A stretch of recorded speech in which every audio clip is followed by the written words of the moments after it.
संभल में IMIM chief Asaduddin Owaisi ने rally को खिताब किया और पार्टी उम्मीदवारों की हिमायत में वोट मांगे। इस दौरान ओवैसी ने सपा बसपा पर जमकर निशाना साधा।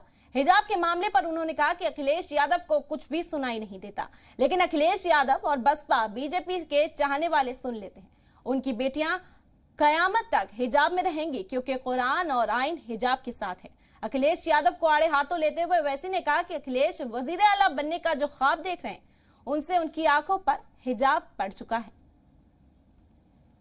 मुख्यमंत्री बनना चाह रहा है।